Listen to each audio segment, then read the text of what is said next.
Hello friends, आज 14 जनवरी है। 14 जनवरी means Makar Sankranti है। क्या आपने कभी सोचा है कि 14 जनवरी को ही मकर संक्रांति क्यों मनाई जाती है?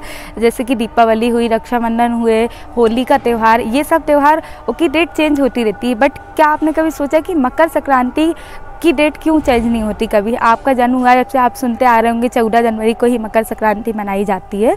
तो ऐसा क्या है, क्यों मकर संक्रांति की डेट चेंज नहीं होती? जी हाँ, आज हम बात कर रहे हैं मकर संक्रांति के ऊपर। मकर संक्रांति के क्या साइंटिफिक रीज़न है, आखिरकार मकर संक्रांति क्यों मनाई जाती है, उसकी बात कर रहे हैं आज हम इस वीडियो में। तो मैं आपको बताना चाहूँगी कि मकर संक्रांति ऐसा त्यौहार है, वैसे तो सारे त्योहारों का साइंटिफिक रीज़न होता है, बट मकर संक्रांति एक ऐसा त्यौहार है इसके साइंटिफिक रीज़न बहुत ज़्यादा है। भौगोलिक रूप से भी देखा जाए तो मकर संक्रांति के रीज़न बहुत साइंटिफिक रीज़न बहुत ज़्यादा है। जैसे कि मैं आपको बताना चाहती हूँ कि राशियाँ 12 टाइप की होती हैं, उसी प्रकार संक्रांति भी 12 टाइप की होती हैं। पहले तो मैं आपको ये बताना चाहती हूँ कि संक्रांति का मतलब क्या होता है।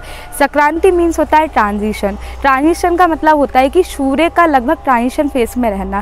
ट्रांजिशन मीन्स एक राशि से दूसरी राशि में परिवर्तन होना। जैसे कि मैंने अभी बताया आपको कि 12 प्रकार की राशियाँ होती हैं, उनमें से दो ऐसे ही 12 तरीके से मकर संक्रांति मनाई जाती है, जिनमें से दो महत्वपूर्ण होती हैं, मकर संक्रांति और कर्क संक्रांति। मकर संक्रांति 14 जनवरी को मनाई जाती है और कर्क संक्रांति 14 जुलाई को मनाई जाती है। इनमें से भी सबसे ज़्यादा इम्पोर्टेंट है तो वो है मकर संक्रांति। ऐसा क्यों? मकर संक्रांति क्यों मनाई जाती है पहले तो मैं आपको बताती हूँ। ऐसा कहा जाता है कि ये पहला दिन होता है जब सूर्य देव कुंभ राशि को छोड़कर मकर राशि में प्रवेश करते हैं, इसलिए मकर संक्रांति के नाम से ये दिन प्रचलित होता है। अब बात करते हैं कि मकर संक्रांति के दिन तिल के लड्डू क्यों खाना चाहिए। खाने से पहले हम नहाने की बात कर लेते हैं कि स्नान क्यों करना चाहिए। आपने सुना होगा कि नदियों में स्नान करना चाहिए इस दिन। ऐसा क्या है कि इस दिन नदियों में स्नान करना चाहिए हम लोगों को? तो मैं आपको बताना चाहती हूँ कि इस टाइम नदियों में बाष्पन की क्रिया होती है, मीन्स इवेपोराइजेशन की क्रिया होती है। इससे इस पानी में नहाने से बहुत सारे रोग दूर होते हैं, बहुत सारी डिसीज़ जो रहती हैं वो दूर होती हैं। इसलिए पानी में, नदी के पानी में स्नान करने की प्रक्रिया होती है और परंपरा चली आ रही है काफ़ी सालों से। सेम ऐसा ही इस टाइम पर कहते हैं कि गुड़ और तिल खाना चाहिए। क्या आपने सोचा है कि कभी गुड़ और तिल क्यों खाने का कहा जाता है? कि बस हमेशा बनाते हैं हर साल, बट पता नहीं हम लोगों को कि क्यों बनाते हैं और क्यों खाया जाता है गुड़ और तिल को। तो अब हम बात करते हैं कि इस दिन गुड़ और तिल क्यों खाना चाहिए। क्योंकि गुड़ और तिल में इम्यूनो रिच सब्सटेंस होते हैं, मीन्स इम्यूनिटी को अच्छा करने वाले सब्सटेंस होते हैं, और इस टाइम पर सर्दियाँ पीक पर होती हैं, तो क्या इनमें गर्माहट पैदा करने वाली चीज़ें भी होती हैं। ये कहते हैं कि गुड़ गर्मी पैदा करता है, इसलिए गुड़ और तिल को खाना चाहिए। अब हम बात करते हैं कि इस दिन पतंग उड़ाने की परंपरा है, तो पतंग क्यों उड़ाई जाती हैं? क्या आपने कभी सोचा है कि पतंग उड़ाने के भी साइंटिफिक कुछ रीज़न हो सकते हैं? जी हाँ, इसके भी साइंटिफिक रीज़न है। पहले तो मैं ये बताना चाहूँगी कि पतंग उड़ाने का परंपरा कब से चालू हुई।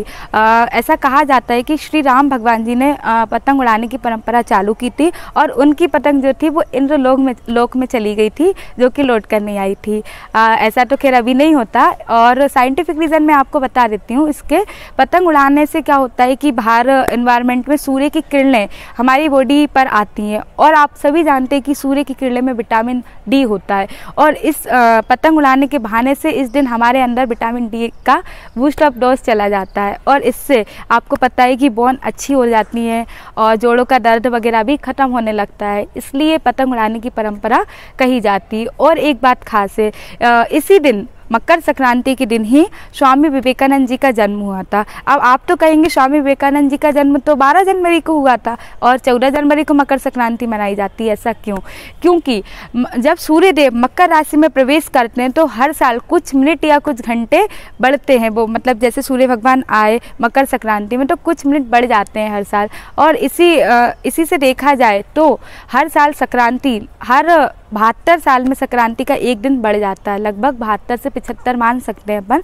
तो उनके जन्म को अभी 158 साल हो गए हैं, तो इस हिसाब से आप देख सकते हैं, तो उनका जन्म भी संक्रांति के दिन हुआ था।